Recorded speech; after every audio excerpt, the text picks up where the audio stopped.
Magandang umaga po. Dito na naman po ang inyong kaibigan, Pastor Greg Pagulayan. Yan yung pong kasama sa umagang ito sa ating morning devotion at pangalan to, sandali lang po. Ating morning devotion at prayer sa ating pananalangin. So, kamusta po kayo sa araw na to? Ngayon po ay ano ba? 25 ng September eh. Naku, tatapos na po ang buwan. So, maraming salamat. Pasalamat tayo sa Panginoon dahil pasalamat po tayo sa Panginoon dahil minsan pa binigyan pa po tayo ng panibagong buhay upang patuloy na purihin natin, sambahin natin, gawalatin natin ating Panginoon sa ating buhay at patuloy na magbigay tayo ng papuri, pagsamba at kalawalatian sa Kanya. Ganun din, patuloy na tayo po ay makasunod sa kalooban ng Panginoon sa ating mga buhay. Alam nyo, kahapon po ay nandun po kami sa Laguna at medyo naimbitahan po tayong magsalita sa isang anibersaryo. Purihin po ang Panginoon dahil ang katapatan niya ay gayon na lamang. Nakita ko po ang katapatan, ang patuloy na pagkalinga at patuloy na paggawa niya at pagkilos niya sa buhay ng mga taong nandun, nakasama namin sa araw na yun, na nag-celebrate ng anibersaryo ng kanilang pagkakatatag ng kanilang simbahan. So, pinupuri ko ang Panginoon at niluluwalhati sa kabutihan niya para sa kanila, sa kanilang katapatan para sa kanila. So, sa umaga pong ito, bago po ang lahat ay binabati ko po ang ating mga kasamang susubaybay na naman, si Ate Yuling. Magandang umaga sa inyong lahat at patuloy na yan. Pero bago po ang lahat, tayo po muna ay pumunta at magpuri, magpasalamat at sumamba sa ating Panginoong Jesus.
Hallelujah. Wala kang katulad, wala nang hihigit sa'yo. Wala kang katulad, wala nang kapantay sa'yo. Ikaw ang Diyos, noon pa man, maging ngayon at kailanman. Sa habang panahon, wala kang katulad. Wala kang katulad, wala nang hihigit sa'yo. Wala kang katulad, wala nang papantay sa'yo. Ikaw ang Diyos, noon pa man, maging ngayon at kailanman. Sa habang panahon, wala kang katulad. Sa habang panahon, sa habang panahon, sa habang panahon, wala kang katulad.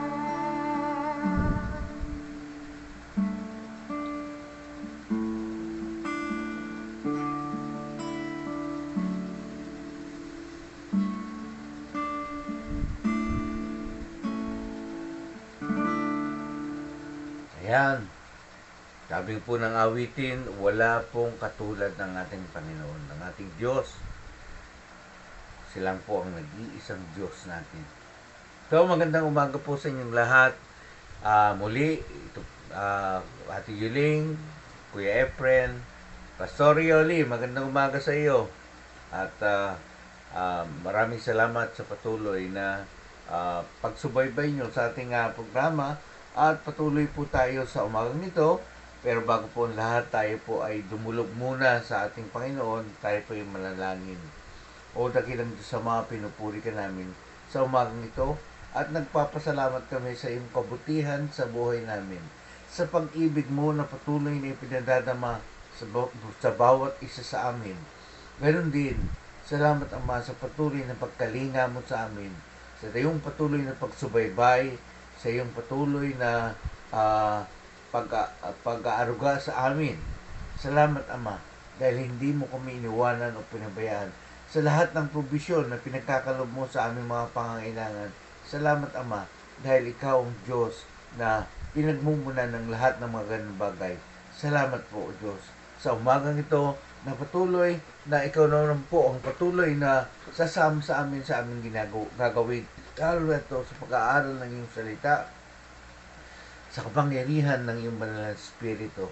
Patuloy na turuan mo kami at patuloy na bigyan mo kami ng kaunawaan na nagmumula sa iyo at patuloy na buksan mo ang mata ng aming mga puso at isipan upang patuloy naming maintindihan ang kalooban mo para sa amin sa araw na ito at patuloy na maipamuhay namin at magbigay ng magsilbi kaming liwanag sa aming kapwa at magbigay ng kaluwalhatian sa iyong pangalan. Salamat po Ama sa patuloy na gagawin mo pa sa aming mga buhay at patuloy na pagpalain mo po ang bawat isa sa amin sa aming pag-aaral sa araw na ito. Ito pong dalangin namin sa pangalan ng aming Panginoong Jesus. Amen at amen at amen. Dito po.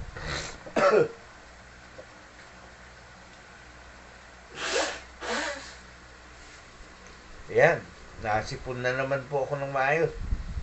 Sige po. Siyempre, kahapon po, nandun po kami sa Laguna, sa isang resort doon sa Pansol. At nag-celebrate ng isang anniversary ng isang simbahan po dito sa Pasig, dito sa amin sa lugar na ito. Na pinupuntahan ko po, doon po ako medyo nagsiservice. Kasi po, mula po nung mag-retire ako, ay binigyan po muna ako ng instruction sa aming distrito na pansamantala, huwag muna po ako magpapakita doon sa pinanggalingan kong simbahan upang bigyan ng pagkakataon yung pastor na nailagay namin para patuloy na pamahalaan. Matuto siyang pamahalaan yung simbahan na pinagkatiwala namin sa kanya at upang patuloy na sabi nga pwede siyang makipag-usap sa akin, pwede siyang pumunta sa akin para magtanong at maghumingi ng advice, pero hindi ko pwedeng pumunta doon sa simbahan pansamantala dahil siyempre hindi po natin may iwasan yung comparison. Yan, yung comparison doon ng mga pastor, tapos pagka nagkwentuhan, ganun din, mas maganda na po yun na hayaan po natin siya at ang Panginoon at siya na gumawa at kumilos doon sa inyo. Pero pagkatapos po ng isang taon, yan, pagkatapos ng isang taon, pagka well-versed na po siya, ay tsaka po ako babalik sa kanila. So, yan po. So, pagka first Sunday, meron po akong simbahan doon sa isang lugar dito. Diyan po kami nagkukumunyon. Second Sunday, kumakain naman po kami sa ibang simbahan dito na medyo na kaibigan ko. Pangatlo, ito pong isang kaibigan ko na sinamahan namin at nakipag-celebrate po kami ng anniversaryo nila.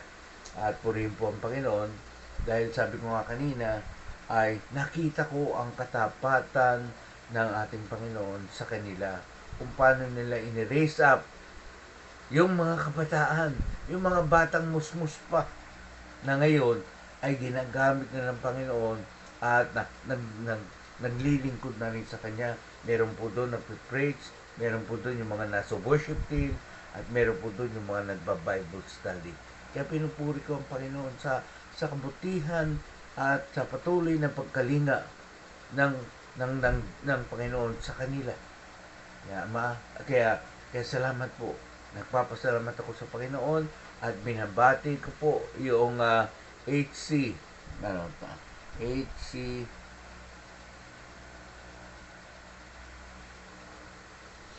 yun, HCGC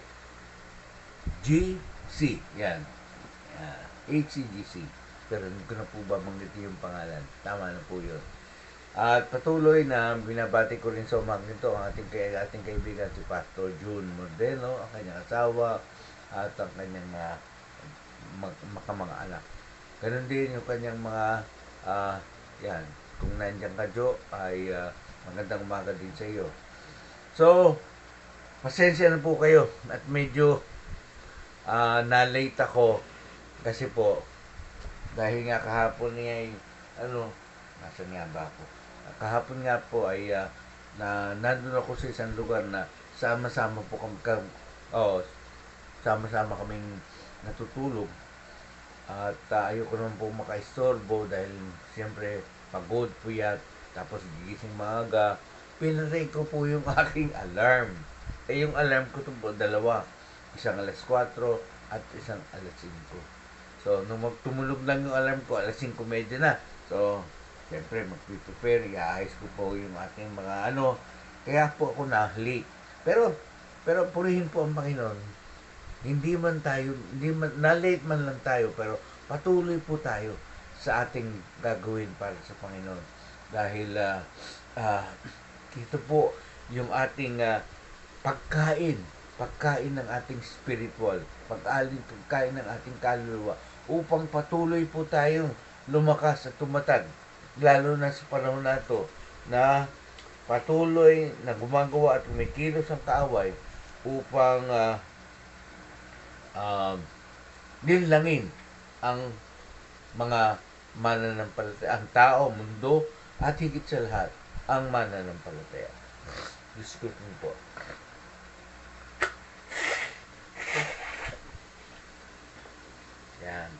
Yan.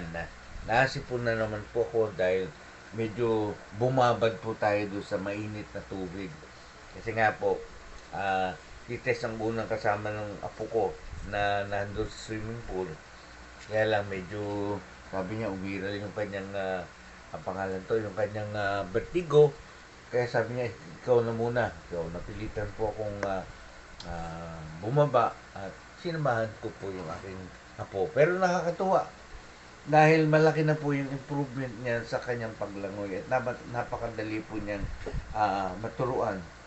So, merong ibang style ng paglangoy ang naituro ko sa kanya. Natutunan naman po niya. Kaya pinupuri ko ang Panginoon sa talino at abilidad na ibinigay ng Panginoon sa kanya. Ah, dahil yan ay isa rin pong pangalan to, isa rin pong ah, armas sa pagliligtas sa sarili at sa kapwa. Bakit po? Katulad po ng isang nangyari sa akin nung minsan magpunta kami ng pangalan Boracay. Ay, hindi ko tama, Boracay. Meron po kami isang medical mission na ginawa sa Agmanek.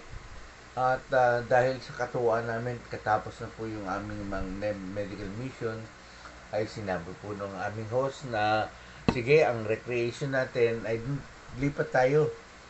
Kasi malapit lang po yun eh. Ano lang, 30 minutes lang ang biyahe sa bangka. 30 minutes lang po ang biyahe sa bangka mula sa Agmanek papunta ng Boracay. So, yun. Sakay po kami, 2 bangka, isang malaki, isang pamasahero talaga, at isang pangisda. Yung maliit lang po. Siguro mga 12-footer o 10-footer lang na bangka na may kartigs magkabila. So, kaya lang po, sa hindi magandang sitwasyon, nalaglag po ako sa bangka. Bakit po? Kasi po yung alon, masyadong gumaganon yung alon. So, dahil nung dumadaan po kami sa may Carabao Island, yan po, umiikot po yung current kasi merong gagaling dito sa kabila, merong papalabas dito. So, ganun po. So, ganun ang alon. Bigla po yung bangka namin bumanon. Tumaas yung kabila. So, ang ginawa ng aming kasama na pangalan to, yung helper sa bangka, tinalon po yung katig. Nung talunin niya, bumalik yung pangalan to, bumalik yung bangka sa tamang lugar. Kaya lang po, dahil ako po yung nakaupo doon sa medyo mataas ng pwesto ng hindi naman po ako nakakapit, ang paa ko lang ang nakatukod. Bakit po? Kasi kumukuha po ako ng litrato dahil maraming dolphin sa paligid. Kaya wala akong pwersa, kundi yung paa ko lang nakatukod. Bigla po akong naiwan, nalaglag sa tubig. Yan. Pero dahil po marunong tayo lumangoy at meron po tayong presence of mind, ay nakasurvive. Yan, purihin po ang Panginoon. Anyway, so much for that. Ako, matakbo ang oras. At sa araw na to, ang ating patuloy na pag-aaralan ay yung pagkabuhay, yung resurrection ng ating Panginoon sa Mark chapter 15 na po tayo. Chapter 16 na po tayo. Yan, tinapos niyo po ni Noriel yung chapter 15 kahapon at purihin po ang Panginoon dahil sa ating patuloy na pag-aaral ay patuloy nating nakikita yung nais ng Panginoon para sa ating mga buhay. Dito po matatagpuan natin, mauntawan natin yung nais ng Panginoon na gustong ipakita sa atin sa araw na ito. Sa kanyang salita. So, kung nandun na po kayo, andyan na po kayo meron na po kayo mga Bible, buksan po natin sa Mark chapter 16, verse 1 to 8. Alam niyo po itong Mark chapter 16, bigyan ko lang po ng background. Mula po doon sa mga unang salin ng libro, unang salin ng Bible, ang Mark chapter 16 ay 8 verse lang. Walang verse lang. Pero habang merong nadidiscovering mga scroll, ay idinagdag po nila yung verse 9 hanggang 16. So, bukas po natin pag-aaralan yon at bukas ba? O si Pastora. Tama, bukas. Lunes nga lang pala ngayon. So, bukas po natin pag-aaralan yun. Ngayon po ay yung, ano lang, pakalan to, 1 to 8. So, buksan po natin ang ating mga Bible sa, pangalan to, Mark chapter 16, verse 1 to 8. Ano pa yung sinusunod niya sabi yan? Sabi po dito, basahin ko po sa Ingles, sa aking version, New Living Translation. Sabi po dito, verse 1, Saturday evening, when the Sabbath ended, Mary Magdalene, Mary mother of Jesus, and Salome went out to purchase burial spices so that they could anoint Jesus' body. Very early on Sunday morning, just at sunrise, they went to the tomb. On the way, they were asking each other, who will roll away? Skandali po.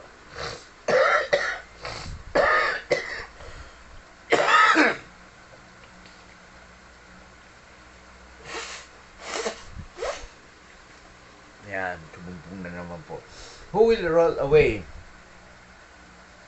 the stone for us from the entrance of the tomb?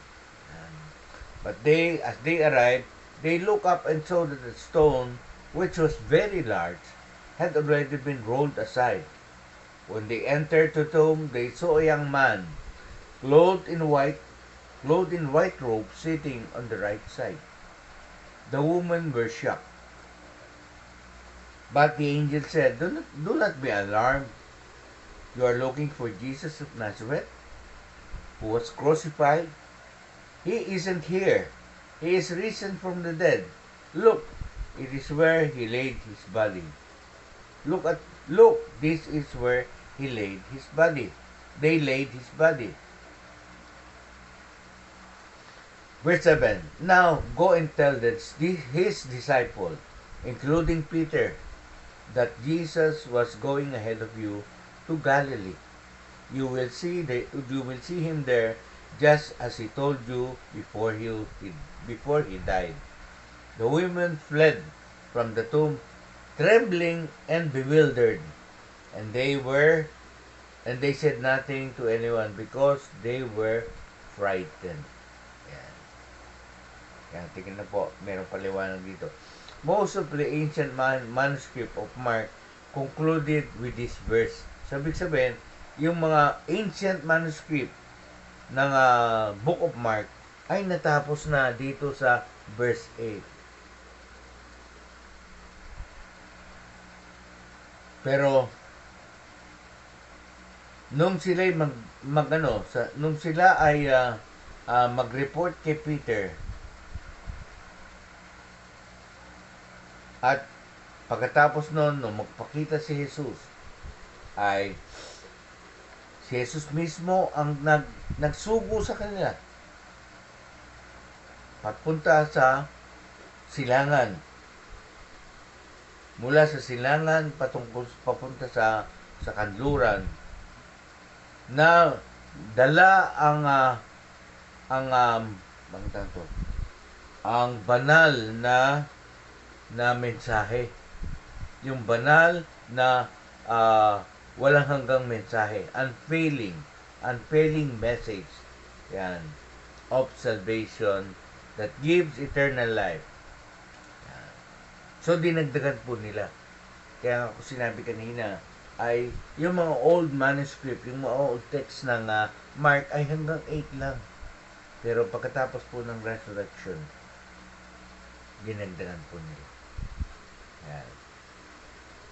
Sabi dito, the earliest manuscript and some other ancient witnesses do not have this verse 9 to 20. Kaya bukas po natin pag-aralan yan. So, yan po. At patuloy na tignan po natin yung gustong ipakita ng Panginoon sa bawat isa. Sabi nga dito, the testimony of resurrection. Doon sa verse 1 to 6, makikita po natin yung pagkakadiscovery ng mga ng mga babae o women, kasama si Maria at yung dalawa pa niya kasama, sa bukas na libingan. Bakit? Kasi nung papunta sila, habang sila ay naglalakad, ay nag-usap sila, sino ang tutulong sa atin para ipagulungin yung takip ng para mabuksan yung yung kuweba. Yan. Pero nagulat sila nung makita nilang bukas na yung nakausog na yung malaking bato na takip ng kuweba. Kaya kung titingnan po natin, meron pong nangyari. Merong nangyari. Hindi nila alam, pero merong nangyari. Kaya nga, sabi dito, nung madaling araw ng linggo. Bakit po linggo? Kasi mula Biyernes hanggang Sabado ng gabi, dyan po yung Sabbath day. Alam niyo po sa Hudyo, ang araw ay pag binibilang nilang araw ay nagsisimula sa gabi hanggang sa kinabukasan at matatapos yon sa susunod na gabi. Yan. Yan po ang bilang ng araw sa mga Hudyo. Kaya nga ang Sabat ay nagsisimula sa gabi ng Biyernes at matatapos sa gabi ng Sabado. Kaya po, nakita po natin dito na on the early morning, so ibig sabihin, tapos na ang Sabat nun. Tapos na yung mga dapat nilang gawin na hindi dapat magtrabaho, hindi dapat gumawa ng anumang bagay sa loob ng araw ng Sabat. So, madaling araw, lumabas sila at pumunta sila doon sa libingan, sa lugar na pinaglibingan sa ating Panginoong Hesus. At sabi nga nag-uusap sila sino yung magtutulong sa kanila para pagulungin o iusod yung malaking bato na nakatakip doon sa libingan, sa kuweba. Pero laking gulat nila nung makita nila yung pintuan, yung entrance o yung pintuan o yung pasukan ay nakausad na yung malaking bato. Dito po makikita po natin yung devotion ng tatlo kay Jesus. Iba ho yung devotion ng mga babae at pag-aalaga. Yan ang isang bagay na nakita ko po dito. Iba yung pag-aalaga. Yung mga alagad, kung titignan po natin, wala sila, nasaan sila? Pero yung mga babaeng to, lalo na po yung, siyempre, kasama po nila si Maria, nanay ni Jesus, siyempre, ganun na lang. Ang desire nila, excuse me, huwangan lumalabas. Ang desire nila na iayos po yung bangkay ng ating Panginoon. Bakit po? Kasi mula dun sa pagkababa dun sa krus ay idiniretso na, binalot lang ng tela yan na puting tela, binalot lang at dinala na dun sa libingan kasi gabi na nga ho. Ngayon magsisimula na yung Sabat. So hindi na sila pwedeng kumilos. Kaya pabukas na lang nila. Sa susunod na araw na lang nila. Kasi sabi nga yung Sabat sa panahon nila ay bawal sa kanilang magtrabaho. Araw ng pahinga. Mula Biyernes ng gabi hanggang Sabado ng gabi. Yan po. Yan po yung buo. Kaya early in the morning nung punta sila. So, ano po yung nakita natin dito? Na yung devotion ng mga babae kay Jesus ay gayon na lamang. Bakit po? Kasi inalala nila na dapat ihanda, iayos ang bangkay ng ating Panginoon para yung kanilang ritual magawa nila para maging malinis, maayos at kumbaga mai-preserve yung katawan ng ilang araw kahit paano. Kumbaga para bang sa atin sa panahon natin na to, huhugasan yung bangkay, iaayos at imbalsa mo, tapos bibihisan, tsaka lang dadalhin sa purinarya o sa bahay ng pagbuburulan. Pero yung nangyari kay Jesus, hindi po. Din mula doon sa krus ng Kalbaryo, binalutan po siya at diniretso niya doon sa kuweba na paglilibigyan sa kanya. Bakit po? Kasi hinahabol po nila yung oras dahil susunod sila sa patakaran ng Sabat. Yan. So, yung dapat nilang gawin ng Sabado ay hindi na po nila nagawa. Kaya, linggo ng madaling araw, yun ang kanilang unang-unang ginawa. Kaya nga nung naglalakad sila, ang sabi nila, sino ang mag-uusad nung pangalan bato? Pero pagdating po nila doon, ay bukas na yung pintuan at meron silang nakita isang batang lalaki na nakadamit ng puti.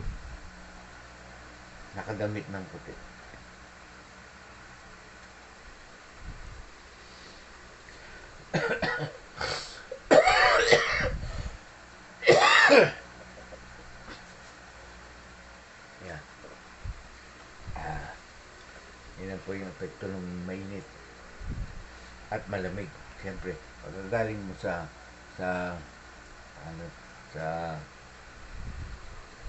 tubig sa swimming pool na mainit, tapos lalabas ka, ang mahanginan ka,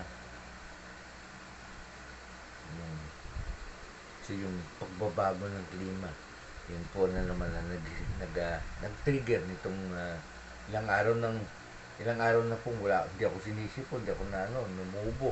Pero, yan.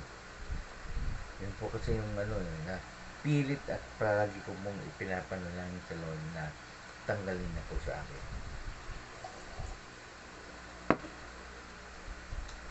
At, kung titingnan po natin, itong senaryong ito ay nagpapakita ng mga pangyayari patungkol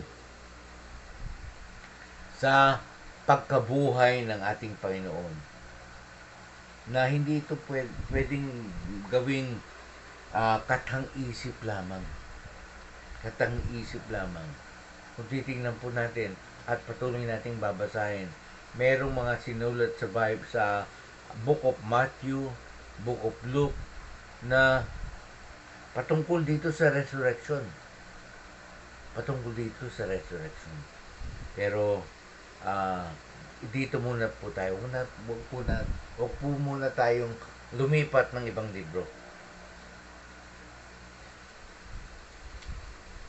Although, sinasabi ng ating Panginoon na Hesus na mangyayari ito, pero hindi po nila inaasahan kaagad na mangyayari.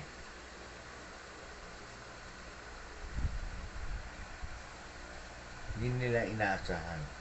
Kaya nga nung makita nung tatlong babae, yung binata na nakadamit ng puti, yan, na nakaupo doon sa may tawag doon, sa tomb, yung mismong lugar na pinaglilibingan, ay nagulantang sila. At sabi niya, nahanap niya pa si Jesus na siyang naipako sa krus. Wala na siya dito. Nabuhay na siya muli. So, tignan po natin yung damdamin ng mga nakakita. Ang sinabi nung anghel kung sino si Jesus. Yung dalawang sitwasyon na nangyari. Ano po yun? Yung namatay sa krus at yung nabuhay. Makikita po natin na itong account na to, ang eyewitness ay yung mga babae. Hindi po yung mga lalaki. Yung mga babae ang eyewitness. So, ibig sabihin, kung titingnan po natin, malaki ang papel ng mga babae sa sitwasyon na to. Bakit po? Bakit po? Kung titingnan po natin, ang babae din ang naging dahilan kung bakit ang tao o si Adan ay nalinlang. So, mahabang panahon na hindi po natin naintindihan mga bagay na yan. Akala lang natin ay yung babae naging cause. Bakit siya po yung nag-entice kay Adan para kainin yung prutas.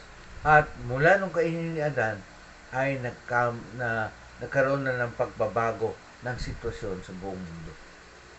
Kaya nga po, kung titingnan po natin, patuloy nating magbabalik aral doon sa mga pangyayari na kung bakit nalugmok ang tao sa kasalanan, nalugmok ang tao sa kahirapan, nalugmok ang tao sa sakit, nalugmok ang tao sa lahat ng mga sitwasyon na hindi maganda. Bakit po? Sa isang pagkakamali ng babae. Pero dito po makikita natin na yung sitwasyon na yon ay nabago. At sila naman ang ginamit ng Panginoon upang ipahayag ang katotohanan ng nakita nila. Yung si Kristo ay wala na doon sa libingan at nabuhay na maguli na sinasabi nung anghel na tagapagbalita. Kung titignan po natin, meron pong redemption doon sa maling impormasyon noon na ibinigay ni Eva kay Adan. Ngayon po, ito yung isang impormasyon na nagbibigay naman ng panibagong buhay sa bawat tao. Kaya kung titingnan po natin, ang pag-ibig ng Diyos ay gayon na lamang. Gayon na lamang ang pag-ibig ng Diyos. Kaya nga, sabi niya doon, sige, tignan nyo kung saan nakahimlay. At tinignan nila, wala ang katawan ng ating Panginoong Jesus.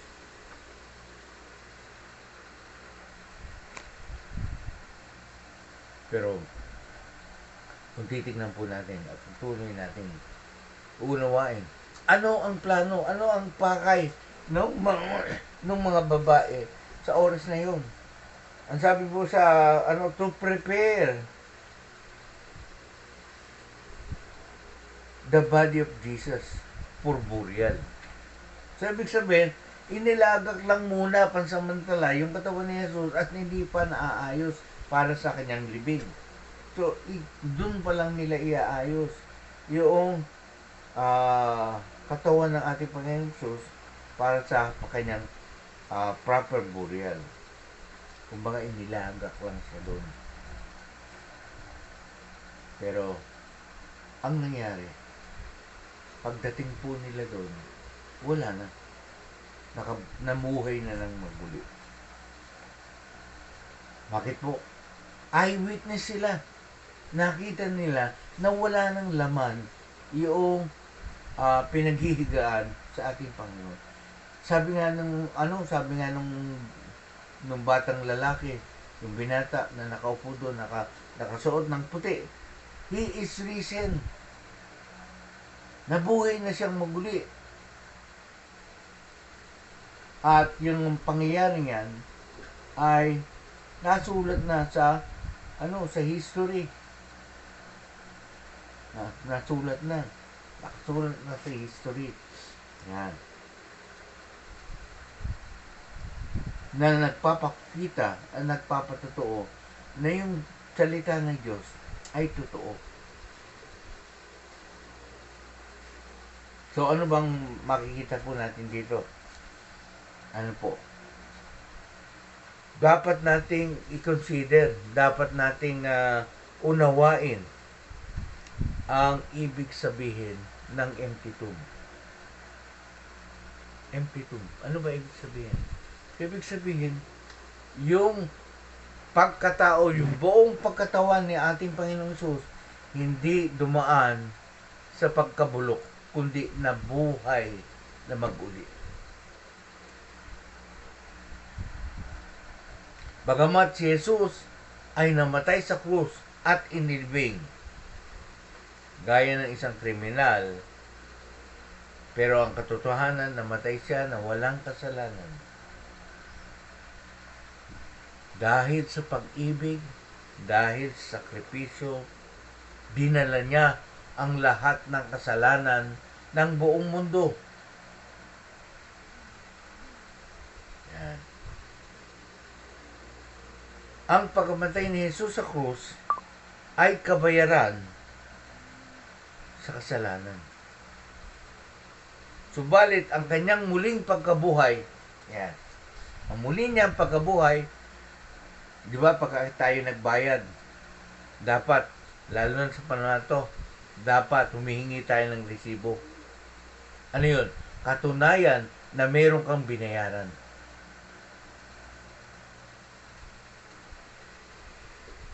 At dito po sa sitwasyon na to, yung resurrection ng ating Panginoon ay patunay o resibo na patunay na binayaran na niya ang lahat ng kasalanan ng sanlibutan.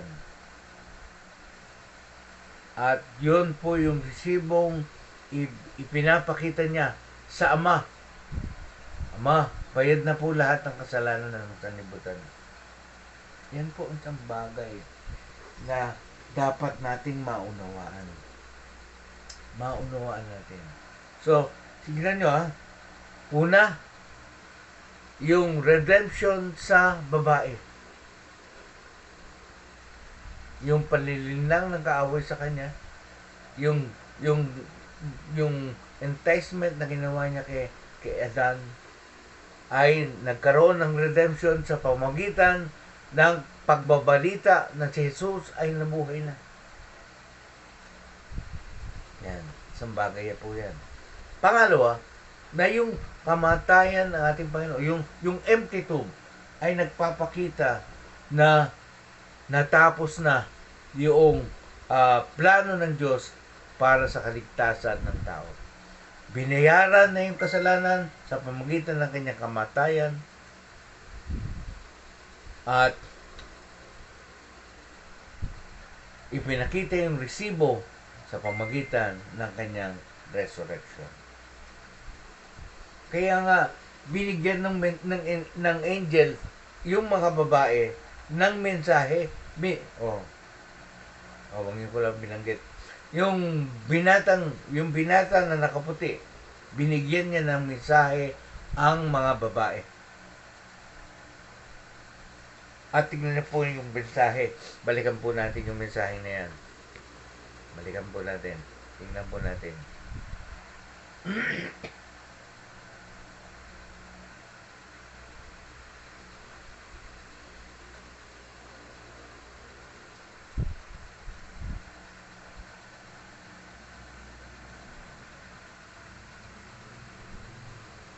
Binigyan po ni, ano po yung mensahe? Now go and tell his disciple, including Peter, tingnan niyo po, including Peter, that Jesus is going ahead of you to Galilee. You will see him there just as he told you before he died. The woman fled. Simi po.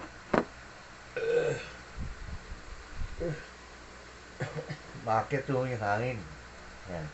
The woman fled from the tomb trembling and bewildered, and they said nothing to anyone because they were too afraid or frightened. Yan. Yan po yung sitwasyon. Pero kailangan nilang sabihin kay Peter at doon sa mga kasama niyang disciple. Bakit po kaya ang bilin nung binata doon sa mga babae na ipamalita mo sa mga disipulo at higit sa lahat kay Pedro, including Peter. Yan. Ano po ang dahilan?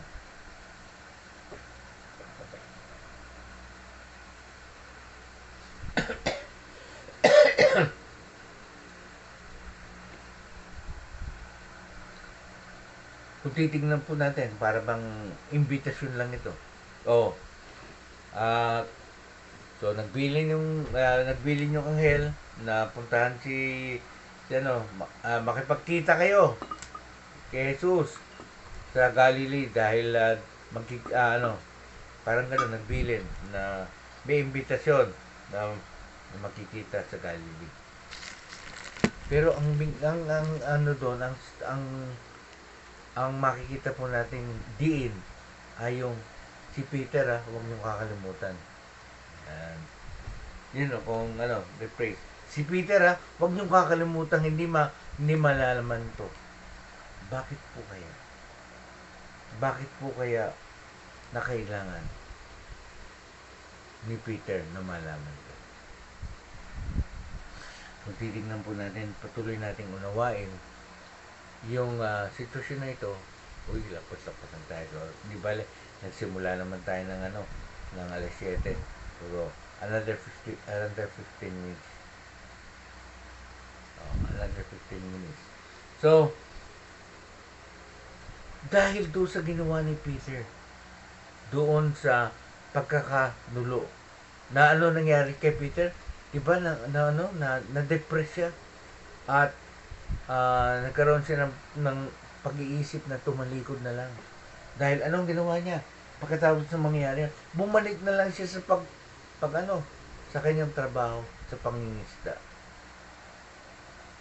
Pero dito po, nakikita po natin yung pagpapahalaga ng Panginoon kay Peter. Bakit? Doon sa mensaheng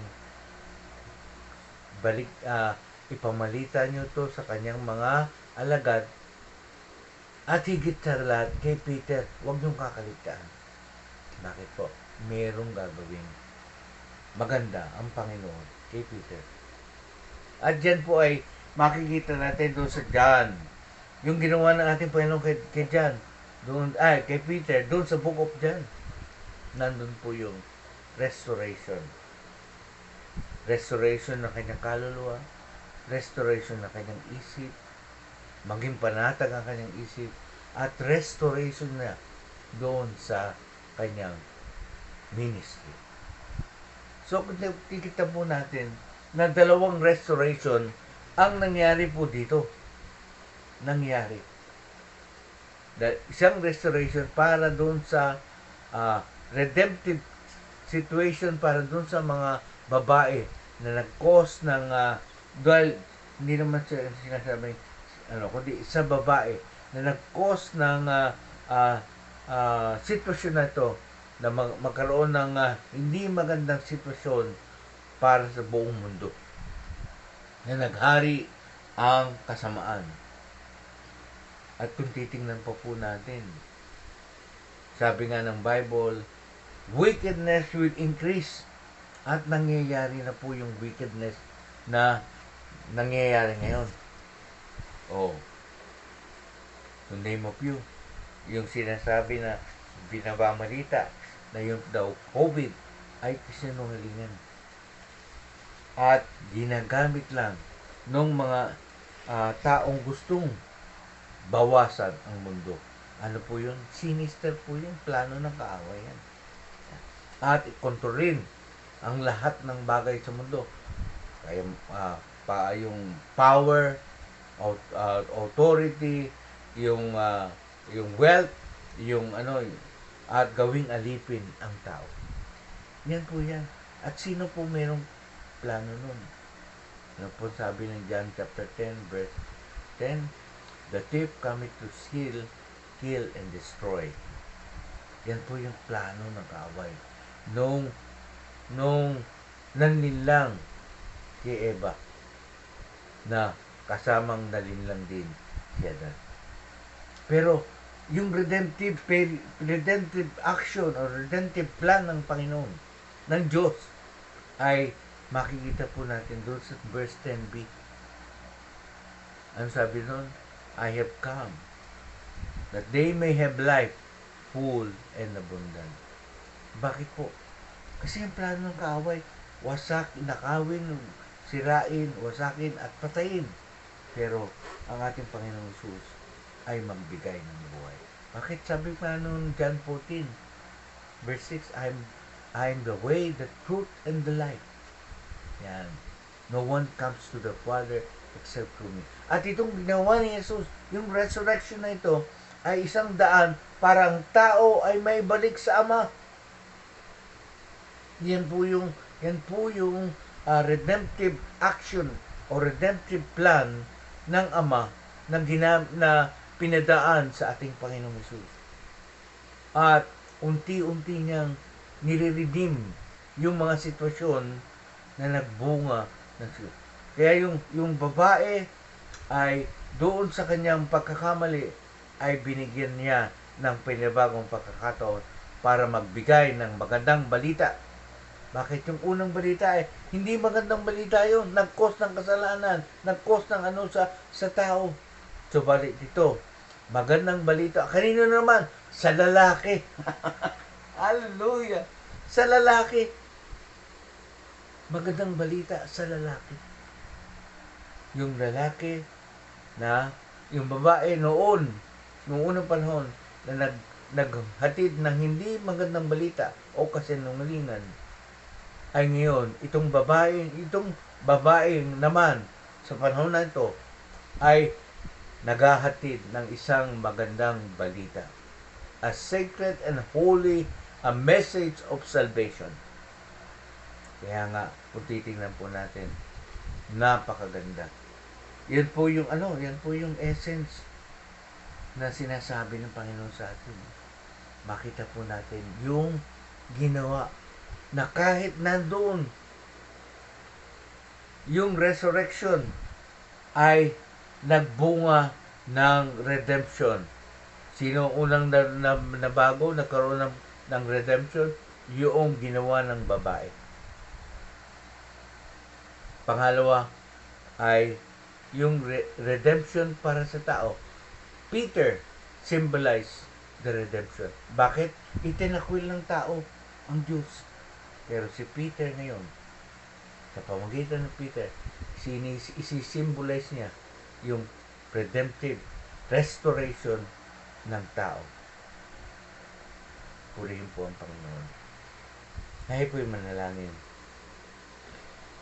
O dakilang Diyos Ama, pinupuri ka namin at niluluwalhati ka namin sa oras na ito. Salamat. Salamat sa kaunawaan na binigay mo sa amin sa araw na ito. Dahil napakaganda ng plano mo. Napakaganda ng nais mong gawin sa aming buhay. Kaya Ama, pinupuri ka namin. Niluluwalhati kami. Salamat Ama sa kaunawaan na binigay mo sa amin. Dahil ikaw o Diyos ang patuloy na nag-aayos ng aming buhay. Inililinis mo ang lahat ng hindi maganda sa amin at patuloy na ginagawa mo kaming kawangis ng ating Panginoon. Kaya Ama, tulungan mo kami. turuan mo po kami na patuloy na maunawaan ang salita mo at maipamuhay at patuloy na magamit mo kami na ipahayag yung magandang balita ng kaligtasan. Salamat po, Ama. Pinupuri ka namin. Niluluwalhati ka namin. At sa umagang ito, patuloy namin itinataas ang aming bansa. Lahat ng aming mga mahal sa buhay, ang lahat ng aming mga kasama, sa oras na ito nananalangin, Ama, alam mo ang laman ng aming sitwasyon, alam mo ang laman ng aming mga puso at isip, alam mo ang sitwasyon ng aming bansa. Salamat, Ama, dahil meron kang plano. Salamat, Ama, dahil meron kang plano sa buhay ng bawat isa sa amin, kasama ng aming mga mag-anak. Ganun din, salamat, Ama, dahil meron kang magandang plano sa bawat isa sa amin, na kasama ko sa pananalangin sa umagang ito. Ama, pinupuri ka namin, niluluwalhati ka namin, at patuloy namin inaangkin ang pangako ng aming Panginoong Hesus sa Mark chapter 11 verse 24, na sa aming paglapit sa iyo, panampalatayanan na namin na ang aming mga panalangin o kahilingan ay tinugon mo na, at ang lahat ng ito ay matatanggap namin. Dahil ikaw ang Diyos na tapat sa iyong salita. Ama, salamat po. Salamat po sa umagang ito na binigay mo sa amin, at sa iyong mensahe na patuloy na magiging pundasyon ng aming buhay. Ama, pinupuri ka namin, niluluwalhati ka namin, dinadakila ka namin, at patuloy na ikaw, O Diyos, ang masunod sa aming buhay. Let your will be done in our life, and let your kingdom come, be upon our nation, the Philippines, be upon your church, and be upon the lives of every Filipino. Salamat po, Ama. Salamat po, Diyos. Pinupuri ka namin at niluluwalhati. Ipundalangin namin sa matamis na pangalan ng aming Panginoong Hesus. So, yan po. Pasensya na po. Ayaw po inahuli. Pero, gayon pa man, ay tinapos po natin ng maayos yung ating gawain, at it took us only 1 hour. So, patuloy po po ginaanyahan ng bawat isa na subaybayan po natin ang ating programang ito. I-share po natin. Napakaganda po ng pinakita ng Panginoon sa atin sa umagang ito, at patuloy na i-share po natin para naman yung ating mga mahal sa buhay ay maunawaan nila ang kalooban ng Diyos, ang pag-ibig ng Diyos. Meron po tayong dito po sa ating Facebook channel, Pogs channel. Yan. Yan. Paki-like lang po at share yung ating mga video. Ganun din, meron din po tayong YouTube. At itong ating broadcast na to ay simulcast po sa YouTube. Yan. Ibig sabihin, sabay po na nagbo-broadcast po tayo mula sa Facebook at saka sa YouTube. Na makikita po natin yan sa Pogs Family Channel sa YouTube. At kung yung meron po kayo mga kaibigan, kung mahilig sa YouTube, i-share nyo po. I-subscribe nyo po yung page na to, i-like at i-share. Magandang umaga po sa inyong lahat. At ito po ang inyong kaibigan, Pastor Greg Pagulayan, na patuloy na nagsasabing, mabuti po ang ating Diyos. Mahal niya tayo at hindi niya tayo iwanan o pababayaan. Tapos, patuloy na dadalhin niya tayo doon sa kanyang plano sa ating buhay. Magandang umaga po. Hanggang bukas pong muli. Bye-bye.